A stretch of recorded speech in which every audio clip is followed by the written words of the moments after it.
case yesterday with the members of the Voting Rights Working Group assembled by Leader Schumer, which includes Senator Manchin, Senator Merkley, who's here with us today on the floor, who's been such a leader on voting issues, including the For the People Act, Senator Padilla, Senator King, Kaine, Tester, and Warnock. The freedom to vote is fundamental to all of our freedoms. Following the 2020 elections, in which more Americans voted than ever before in the middle of a public health crisis, we have seen unprecedented attacks on our democracy in states across the country. These attacks demand an immediate federal response. The Freedom to Vote Act will set basic national standards to make sure all Americans can cast their ballots in the way that works best for them, regardless of what zip code they live in. I want to thank Senator Schumer for his leadership in pulling together our working group that got this legislation across the finish line, and as I mentioned, Senator Merkley and Manchin for their work on this crucial bill. It has been over 8 months since that violent mob of insurrectionists stormed through this very spot and desecrated our Capitol, the temple of our democracy. They opened the desks in this chamber.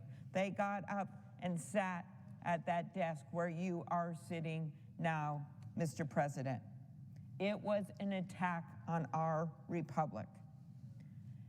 And as I said from the inaugural stage just 2 weeks later, under that beautiful blue sky, at the very place where you could still see the spray paint at the bottom of the columns and the makeshift windows behind us, this is the day our democracy picks itself up, brushes off the dust, and does what America always does, goes forward as a nation under God, indivisible, with liberty and justice for all. We took back our democracy that day, Democrats, Republicans, Independents, all sitting at that platform, seeing a new president and vice president be inaugurated. We took back our democracy that day, and we will take it back this day with this new bill, with the support of 78% of Americans who favor 2 weeks of early voting, a very important provision in this bill, and 83% of voters who support public disclosures of all contributions. We will take it back again from those who are trying to take away people's constitutional right to vote. With over 400 bills introduced in nearly every state to limit the freedom to vote, we can't simply sit back and watch our democracy be threatened again. Whether it is threatened with bear spray and crowbars and axes, or long lines, or the elimination of ballot boxes, or the secret money, it is still under siege.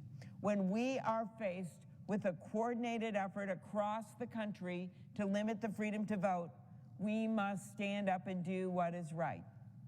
Sometimes people say, what is going on? It worked so well during the pandemic, during a public health crisis. More people have voted than ever before. Well, that is because they voted by mail. That has become some states, both blue state and red state, change their laws to make it easier to vote, while still protecting the sanctity of the vote. So why is this happening? Well, I think our colleague, Senator Reverend Raphael Warnock, put it best when he said, some people don't want some people to vote. We will not stand for that, because that is not how a democracy works. Leader Schumer has said he will bring this new bill to a vote as soon as next week, because we know our democracy cannot wait. This bill builds on the framework put forward by Senator Manchin in June and includes many of the key reforms in the For the People Act, guaranteeing all Americans, as I noted, access to at least 15 days of early voting, including weekends. Look at what just happened in Georgia. We just had a field hearing down there with the Rules Committee. In Georgia, all of a sudden they passed a law that said, yeah, you can vote on weekends early on, but when it counts in a runoff period in those last 28 days, you can't vote on weekends anymore. That's only done for one reason: to make it harder for people to vote. That's why this bill is so important. What else does it do? Ensuring all voters can cast a mail-in ballot and make it easier to register to vote. That is pretty important as we see Republicans, Democrats, independent voters all across this country wanting to be able to cast mail-in ballots. Safest way for so many of them to vote, even today. Some states even require them to get a notary signature in the middle of a pandemic through a glass window when they're in the hospital. You wonder why we want to have some federal minimum standards in place. What else? Increased transparency through the Disclose Act. I already noted 80%, over 80% of people in this country want to see that, whether they're Democrats, Republicans, or independents. It would require super PACs and issue advocacy groups to disclose donors who contribute more than $10,000 and stop the use of transfers between organizations to cloak the identity, to hide the identity of the source of those contributions. It would counter partisan interference in election administration and protect election officials because not only do we need to make sure people can vote, we need to make sure their vote is counted. It would prevent voter purges by requiring states to use objective and reliable evidence to remove voters and prohibit the targeting of voters solely because they haven't voted recently, while giving election administrators flexibility to remove voters based on state records. As Stacey Abrams has said, if you don't go to a meeting for a while, do you lose your right to assemble? No, you don't. If you don't go to a church or a synagogue or a mosque for a while, do you lose your right, exercise your right for religion? No, you don't. You shouldn't lose your right to vote. It would also prohibit partisan gerrymandering, this bill will, so that voters choose their elected officials, not the other way around. Now, my home state of Minnesota is a great example of how this can all work. When you make it easier for people to vote, they'll vote. I've never seen this as a partisan issue, and election after election, our state leads the nation in voter turnout because we have things like, now, no excuse voting by mail, or 46 days of early voting. Our bill doesn't go that far because we're setting minimum standards, but that's what we have in our state. Same-day voter registration. And what's happened as a result? High voter turnout every time. Who have we elected? Well, we've elected Democratic governors, like our Governor Tim Walz. We've elected Republican governors, like Tim Pawlenty, and we've elected independents, like Jesse Ventura. But what have I noticed? People feel like they're part of the democracy because we make it easier for them to vote. These policies that ensure Minnesotans continue to hold the coveted title of first in voter turnout, very close to the presiding officer's state of Colorado, are overseen by our Secretary of State, Steve Simon, who continues to push for improvements in our elections. The freedom to vote is fundamental to all our freedoms. Protecting it has not always been easy. Throughout our country's 245-year history, we've had to course correct and take action to ensure that our democracy, for the people, by the people, actually lives up to its ideals. Voting is how Americans control their government and hold elected officials accountable.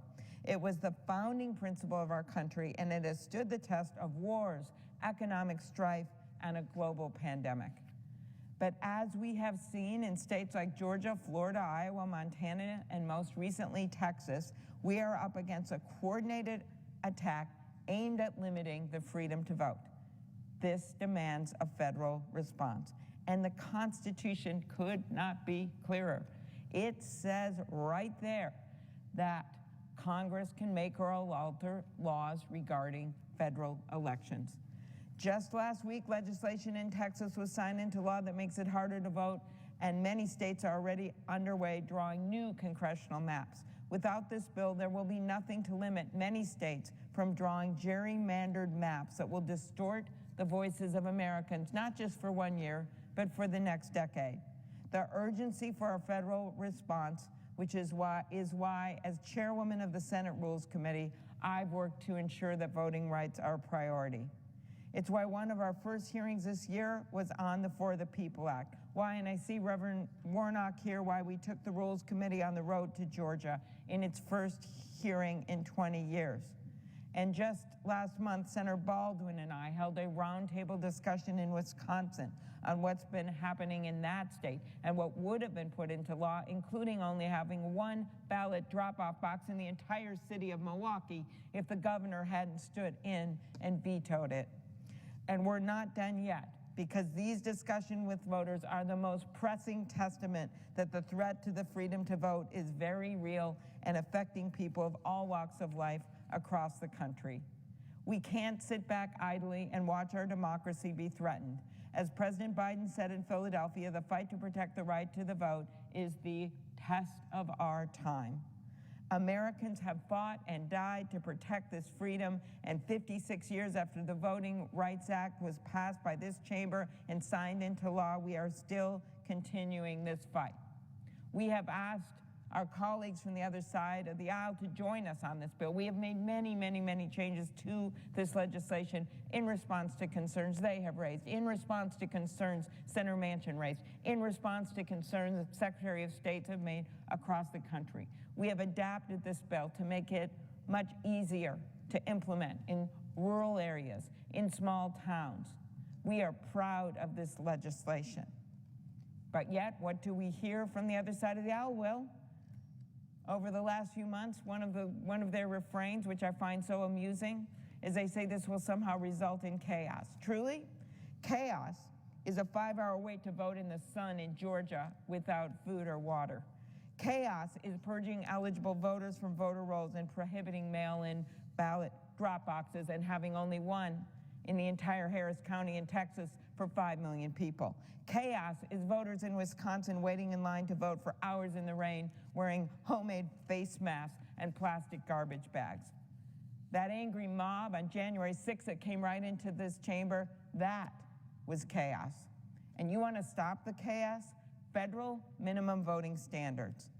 Telling extremists they can't spend millions on sham audits, that stops the chaos. Getting dark money out of our politics, that stops the chaos. And making sure that people have a voice by ending partisan gerrymandering, that stops the chaos. So once again, I urge my Republican colleagues to recognize the work being done in many of their own states to restrict the freedom of Americans to exercise their sacred right to vote. Our nation was founded on the ideals of democracy, and as we've seen for ourselves in this very building, we cannot afford to take it for granted. We have so much work to do. Voting rights reform, this bill guaranteeing the freedom to vote, is about the salvation of our very democracy. I urge my colleagues to join us in supporting the Freedom to Vote Act. Mr. President, I see my colleagues, Senator Merkley, such a great leader on the For the People bill, Senator Warnock, such a great leader, new in the Senate, but already establishing himself across the country and in Georgia as a leader on voting rights, are both here, and I yield the floor.